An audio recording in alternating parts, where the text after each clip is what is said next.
2000 শহীদ এবং 20,000 আহত ব্যক্তির উপরে ইন্টারিম গভর্নমেন্ট দাঁড়িয়ে রয়েছে। আপনারা দীর্ঘ 16 বছর আপনারা এটা মুখ ফুটে বলতেও পারেন নাই এটা যেটা বিডিআর হত্যাকাণ্ড ছিল। এই সরকার যখন প্রথম গঠিত হয় আমরা সর্বপ্রথম আমরা বলা শুরু করেছি এটা বিডিআর বিদ্রোহ না, এটা পরিকল্পিত বিডিআর হত্যাকাণ্ড।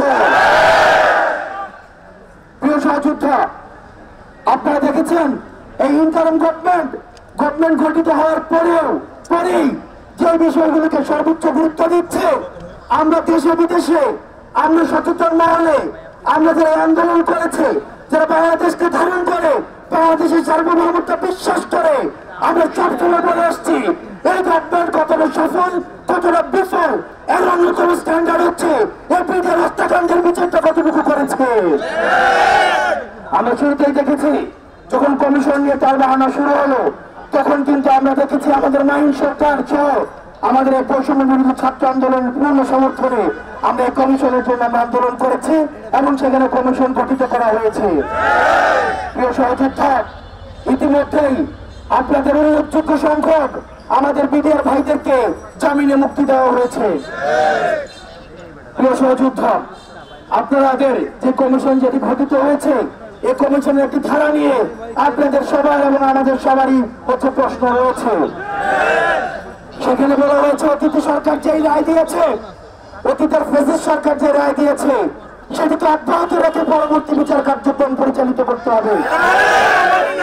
আমরা সেই জায়গা থেকে প্রিয় সহযোদ্ধা আমরাও সেই বিষয়টি নিয়ে প্রশ্ন তুলেছি, আমরা সেটি নিয়ে প্রস্তুত তুলছি এবং আমরা সেটি নিয়ে প্রস্তুত তুলব। আমরা আমাদের জায়গা থেকে নিশ্চিত করতে চাই আমাদের এই বিডিআর হত্যাকাণ্ডের কতটুকু বিচার হয়েছে, কতটুকু সুবিচার নিশ্চিত করতে পেরেছে এই ইন্টারিম গভর্নমেন্ট, সেটির উপরেই কিন্তু এই সরকারের সফলতা ব্যর্থতা নির্ধারিত হবে। একই সাথে প্রিয় সহযোদ্ধা এটিও আমাদেরকে মনে রাখতে হবে এই ইন্টারিম গভর্নমেন্ট আমাদেরকে এমন কোনো কাজ করতে বাধ্য করা যাবে না প্রক্রিয়াকে কোনোভাবে প্রশ্নবিদ্ধ করে। একই সাথে আমাদের এটিও নিশ্চিত করতে হবে যাতে করে বিচারিক যতগুলো মানদণ্ড রয়েছে এই বিচারিক মানদণ্ডগুলি নিশ্চিত করে আমাদের এই বিডিআর হত্যাকাণ্ডের যে ভাইয়েরা যারা ভিক্টিম হয়েছে সেই ফ্যামিলিগুলো যেন ইনসাফ পায়, সেই ফ্যামিলিগুলোর মধ্যে যেন ইনসাফ প্রতিষ্ঠিত হয়। প্রিয় বিডিআর ভাইয়েরা, বিডিআর ফ্যামিলির যে আপনারা 16 বছর ধরে নির্যাতিত হচ্ছেন, নিপীড়িত হচ্ছেন, চাকরি বঞ্চিত একটা ফ্যামিলি কিভাবে যায় সেটা আমরা অনুধাবন করতে পারি। কিন্তু আমরা যদি বিচার প্রক্রিয়াটি ইন্টারন্যাশনাল মান নিশ্চিত না করে, আমরা যদি অত্যন্ত তড়িঘড়ি করে এই বিচারটি করার জন্য ইন্টারিম গভর্নমেন্টকে বাধ্য করি, আমরা যদি এই ধরনের কর্মসূচি দেই তাহলে সেটিকে নিয়ে আবার পরবর্তীতে আবার প্রশ্ন উঠতে পারে। আমরা চাই এই ইন্টারিম গভর্নমেন্ট হচ্ছে এই বিডিআর হত্যাকাণ্ডের হচ্ছে পূর্ণাঙ্গ সমাধান করে, এবং সেটি করতে গিয়ে আমরা বারবার যখনই কথা বলেছি, আমরা যখন আইন মন্ত্রণালয়ের কথা বলেছি, যখনই স্বরাষ্ট্র মন্ত্রণালয়ের কথা বলেছি, তখনই তাদের কাছ থেকে আমরা ইতিবাচক সাড়া পেয়েছি। অতীতের ফ্যাসিস্ট আচরণ আমরা সরকার থেকে এখনো পাই নাই। আপনারা কে বলতে পারবেন না এখনো পর্যন্ত আন্দোলন হয়েছে, কোন সরকার কিন্তু এখনো পর্যন্ত বলতে পারবে না এই আন্দোলনকে আগে থেকে এগুলো বাধা দিয়েছে। যত যৌক্তিক হোক অযৌক্তিক হোক, সরকার কিন্তু বাক স্বাধীনতায় সমাবেশের যে স্বাধীনতায় সেই জায়গায় কিন্তু সরকার শতভাগ একটা উদাহরণ সেট করে দিয়ে গিয়েছে। কিন্তু আমরা চাই না এই বিডিআর হত্যাকাণ্ডের বিচারের যে আন্দোলনটি রয়েছে, আপনাদের যে ন্যায্য দাবিটি রয়েছে এই দাবিটি কোনোভাবে বিতর্কিত হোক, এখানে কোনোভাবেই আপনাদেরকে বিভিন্ন খাতে পরিচালিত করা হোক। সেই জায়গা থেকে আমরা বৈষম্য বিরোধী ছাত্র আন্দোলন আমরা কিন্তু এই আন্দোলনে শুরু থেকেই আপনারা অস্বীকার করার কোন সুযোগ নেই, শুরু থেকে আমাদের নেতৃবৃন্দরা কিন্তু আপনাদের সামনে রয়েছে, আপনারা কিন্তু শুরু থেকেই তাদেরকে পাশে পাচ্ছেন। বিষয়টি কিন্তু এমন না, বিষয়টি কিন্তু এমন না যে আমরা আপনাদের যখন আন্দোলন এই পর্যায়ে এসেছে তখন আপনাদের সাথে যুক্ত হয়েছে। প্রিয় সহযোদ্ধা, আপনাদের কাছে অনুরোধ থাকবে এই সরকার সবসময় আলোচনার দরজা উন্মুক্ত করে রেখেছে।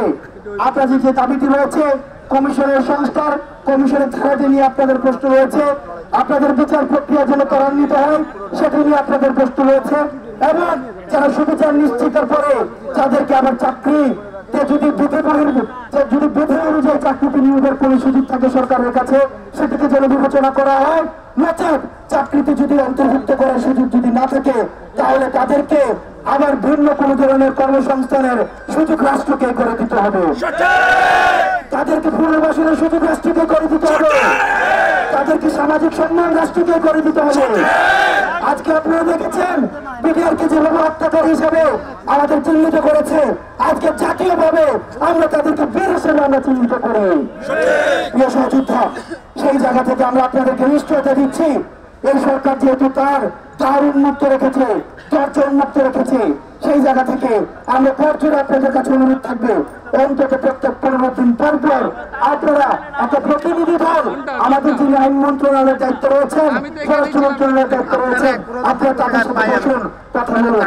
আমরা এই সপ্তাহের মধ্যে আমরা এই আইন মন্ত্রণালয়ের পরামর্শে এবং স্বরাষ্ট্র মন্ত্রণালয় যেহেতু এই বিষয়ে যুক্ত, আমরা তাদের পরামর্শে এই সপ্তাহের মধ্যে আমরা দায়িত্ব নিচ্ছি যে আমরা তাদের সাথে আমরা তাদের অনুমতি ক্রমে আপনাদের প্রতিনিধির সাথে একটা মিটিং আমরা নিজেরাও সেখানে অংশগ্রহণ করব।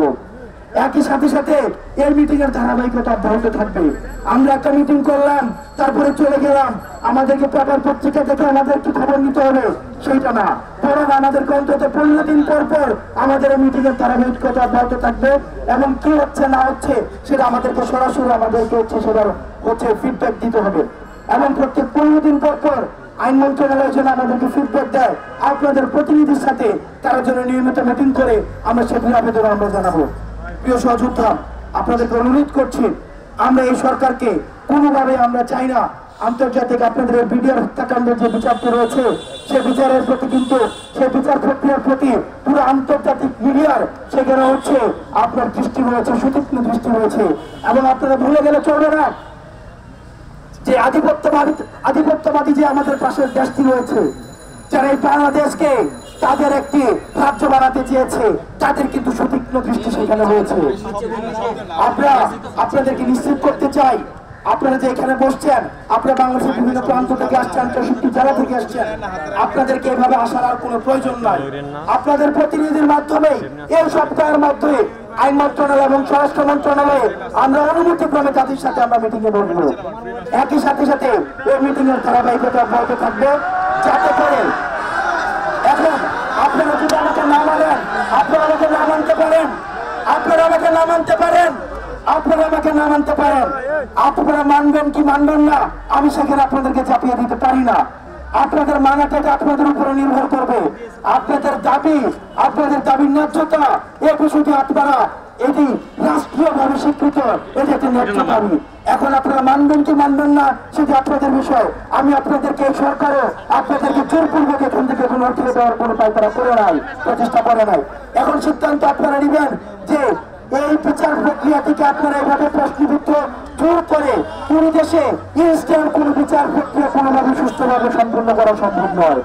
এখন এই সিদ্ধান্ত আপনারা নেবেন। একটি বিচার প্রক্রিয়ার দিকে যাবো, যে বিচার প্রক্রিয়া নিয়ে কিছুদিন পরে আবার প্রশ্ন উঠবে, যাতে আমরা আইন মন্ত্রণালয় সহ অন্যান্য মন্ত্রণালয়কে আমরা যথেষ্ট সময় দেব। আপনারা আমাকে নাই মানতে পারেন, আপনাদের পূর্ণ স্বাধীনতা রয়েছে আমাদের না মানার। আমরা আপনাদের অবস্থানকে সম্মান জানাই, আপনাদের অবস্থানে আপনারা যদি আমার কথা নাও মানেন, আমি আপনাদেরকে একবারের জন্য বলবো না যে আপনারা আসতে উঠে যান, আমি একবারের জন্য বলবো না। কিন্তু আমরা বলতে চাই এই 5ই আগস্ট বাংলাদেশ স্বাধীন হয়েছে, 8ই আগস্ট সরকার গঠন হয়েছে, 9ই আগস্ট থেকে যে বিষয়টি নিয়ে আমরা বের করছি সেটা হচ্ছে বিডিআর হত্যাকাণ্ডের বিচার। আপনারা আমার কথা নাই মানতে পারেন, আমার কিচ্ছু নাই, আপনাদের কথা অনুরোধ করতে পারি। আমি যেহেতু সরকার না, আপনাদেরকে আমি কোনো ধরনের আমি বাধ্য করতে পারি না। সেই জায়গা থেকে আপনাদেরকে অনুরোধ করছি, বিষয়টি যদি এমন হতো যে এতদিন পর্যন্ত আপনারা পান নাই আমাদেরকে আপনাদের কাছে, তাহলে আপনারা আমাদেরকে কষ্ট করতে পারতেন। আমি আবার বলছি, 5ই আগস্ট সরকার গঠিত, 5ই আগস্ট দেশ স্বাধীন হয়েছে, 8ই আগস্ট সরকার গঠিত হয়েছে, 9ই আগস্ট থেকে আমার বেশ আনন্দ হয়েছে, 9ই আগস্ট থেকে আমরা বিডিআর হত্যাকাণ্ডের বিচার নিয়ে আমরা সরব হয়েছি। দেশে বিদেশি প্ল্যাটফর্মে আপনারা দেখেছেন, দেশে বিদেশি যারা রাজনৈতিক সচেতন ব্যক্তি রয়েছে তারা এই বিষয়গুলো নিয়ে তারা কথা বলছে। আপনারা দেখেছেন রিটায়ার্ড যে আর্মি অফিসার রয়েছে, উল্লেখযোগ্য সংখ্যক অনেক আর্মি অফিসার রয়েছে, তাদেরকে আমরা আপনাদের পাশে যুক্ত করেছি। তাদেরকে পাশে নিয়ে আমরা হচ্ছে একটি সুষ্ঠু এবং সর্বজন গ্রহণযোগ্য একটি বিচারের দিকে যাচ্ছি। এখন এই সিদ্ধান্ত আপনারা নেবেন, আমরা কি এমন একটি বিচারের দিকে যেতে চাই যে বিচার কিছুদিন পরে প্রশ্নবিদ্ধ হবে, নাকি আমরা এমন একটি বিচার দিকে যেতে চাই আলোচনা সাপেক্ষে? আমরা কিন্তু আপনাদেরকে বলেছি, আপনারা যে কমিশনটি করেছে এই কমিশনের ধারা নিয়ে আপনাদের প্রশ্ন রয়েছে, আপনাদের আপত্তি রয়েছে। আমরা সেই আপত্তিটাকে আমরা আমলে নিচ্ছি। সেই জায়গা থেকে আপনারা সেটিকে সংশোধনের জন্য আপনারা আলোচনার মধ্য দিয়ে আপনারা আইন মন্ত্রণালয়ের সাথে বসুন, স্বরাষ্ট্র মন্ত্রণালয়ের সাথে বসুন। আপনারা দেখেন রাস্তা কখন দখল করতে হয়, যখন সরকার কথা শুনতে চায় না। আপনারা কি সরকারের মধ্যে কোনো ফেসিবাদী আচরণ দেখতে পেয়েছেন? আপনাদের কি রাস্তা বন্ধ করে দিয়েছে? আপনাদের কি রাস্তা বন্ধ করে দিয়েছে?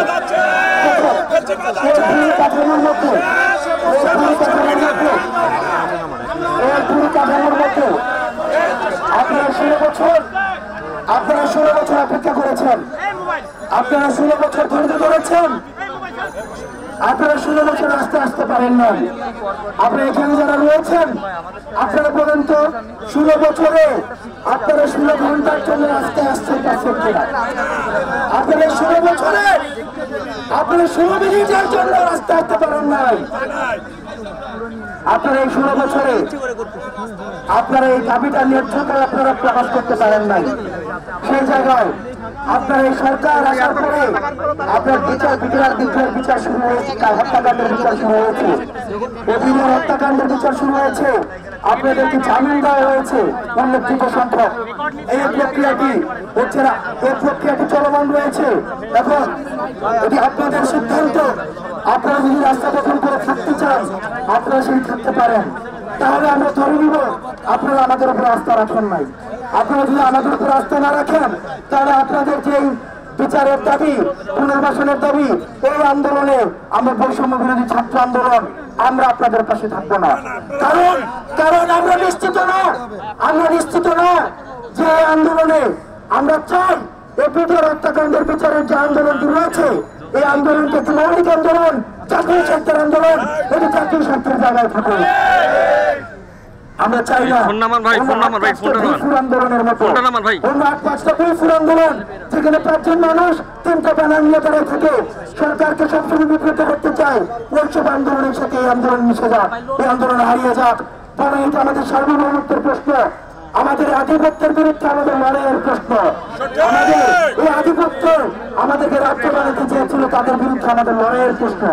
এখন আপনারা সিদ্ধান্ত নিলেন যে আমরা আপনাদের পাশে থাকবো। আমরা আপনাদেরকে আশ্বাস দিয়েছি, আমরা বলেছি যতদিন না পর্যন্ত এই ঘটনাটা নিষ্পত্তি হয় ততদিন পর্যন্ত আমরা আপনাদের পাশে থাকবো। যেমন করে আমরা 9 আগস্ট থেকে আপনাদের পাশে আছি। 9 আগস্ট থেকে আপনারা স্বীকার করতে পারবেন না, আমাদের আগস্ট মাসের রাওয়াতে একটি কনফারেন্স হয়েছিল। এই রাওয়াতে আমরা আমাদের জায়গা থেকে জোর গলায় দিয়ে বলেছিলাম এডিপিডিআর কৌশলের বিদ্রোহ নয়, এডিপিডিআর হত্যাকাণ্ড। আপনাদের যেই আমরা বারবার বলে আসছি, আমাদের জায়গা থেকে বারবার বলে আসছি, এবং আমরা আমাদের এই যে বৈষম্য ছাত্র আন্দোলনে যারা নেতৃবৃন্দ রয়েছে, যারা এক দফার ঘোষণা দিয়েছে, তারাই কিন্তু আপনাদের সামনে রয়েছে। সুতরাং আমরা চাই আপনারা তাদের প্রতি সম্মান জানাবেন, শ্রদ্ধা জানাবেন। তাদের ভাই, তাদের বোন, তাদের মা বাবা, চাচা কেউ কিন্তু বিজয়ের ফ্যামিলির না, কিন্তু জাতীয় স্বার্থের প্রশ্নে আমরা আবার আপনাদের সাথে একাত্ম হয়েছে। আপনারা সবাই আমাদের ভাই। এখন সিদ্ধান্ত আপনার পূর্ণ স্বাধীনতা আছে আমাকে না মানার, পূর্ণ স্বাধীনতা আছে আমাকে স্লোগান দেওয়ার, পূর্ণ স্বাধীনতা আছে আমাকে এখান থেকে চলে যেতে বাধ্য করার। আপনাদের স্বাধীনতার প্রতি আমি সম্মান জানাই, আপনাদের এই স্বাধীনতার প্রতি আমি সম্মান জানাই। আমি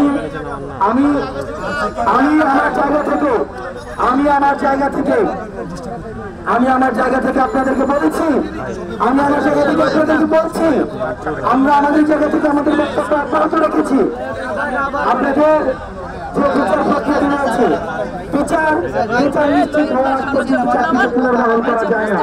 আপনারা সরকারি চাকরি করেন, বিচার প্রক্রিয়া ছাড়া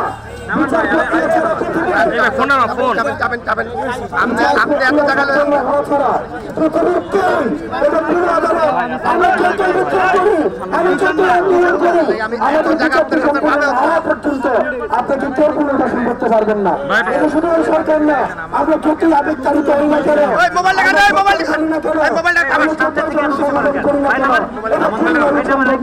এটি হচ্ছে আইনগত বাস্তবতা। আপনি কোনোভাবে আমি নির্যাতিত হই পুরো চলমান প্রক্রিয়ার মধ্যে থাকে, সেটি কখনোই সরকার যে সরকারি আসুক না কেন কিন্তু কখনোই সম্ভব না।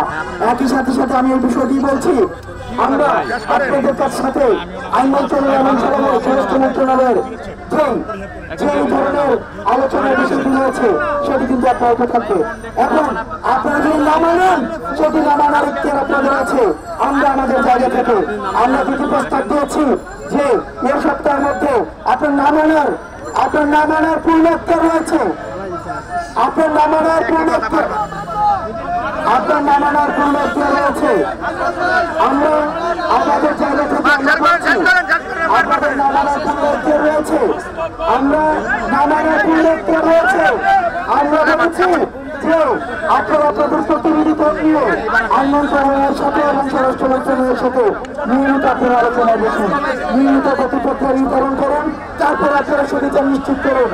অথবা আমি আপনাদেরকে নিশ্চিত করছি এই আন্দোলনটি আবার ব্যাহত হবে। আমি আপনাকে নিশ্চিত করছি এই আন্দোলন থেকে আবার প্রস্তুতি করা হবে। আমি আপনাকে নিশ্চিত করছি এখানে বিভিন্ন ধরনের নেতিবাচক কর্মসূচি আপনি সবার দাবি আপনি নিতে পারবেন না। সেই জায়গা থেকে সিদ্ধান্ত আপনার। আমরা আমাদের জায়গা থেকে বলেছি এটি যতদিন না পর্যন্ত সুবিধা নিশ্চিত হয় বৈষম্য বিরোধী ছাত্র আন্দোলন, আপনারা যদি সবাই আমাদের বিরোধিতা করেন, আমরা আমাদের জায়গা থেকে একজন বিজের ফ্যামিলি যদি আমাদেরকে সমর্থন না দেয়, তাহলে আমরা এই বিজয় হত্যাকাণ্ডের বিচার আমরা বৈষম্য বিরোধী ছাত্র আন্দোলন নিশ্চিত করার জন্য আমরা একাই মাঠে থাকবো। আপনারা যদি সবাই আমাদেরকে বিজয় করেন, আপনারা যদি সবাই আমাদেরকে ভুয়া স্লোগান দেন, আপনারা যদি সবাই আমাদেরকে অমান্য করেন, তাও আমরা এই সার্বভৌমত্বের প্রশ্নে বৈষম্য বিরোধী ছাত্র আন্দোলন অগ্রসর থাকবো। আমরা এই আন্দোলন যখন করেছি, আমরা ফ্যাসিবাদের বিরুদ্ধে জন্য আন্দোলন করেছি, আমরা এই সার্বভৌমত্বকে প্রতিষ্ঠিত করতে আন্দোলন করেছি, আমরা আমাদের ভূখণ্ডের অধিকারের জন্য আন্দোলন করেছি। সেই জায়গা থেকে আপনারা সিদ্ধান্ত নেবেন যে আপনারা বলতে করবেন। আমরা আপনাদের কাছে অনুরোধ করবো, আমাদের যে এখানে আপনাদের মানার পরে আমরা আমাদের জায়গা থেকে এটি ছিল বক্তব্য। এখন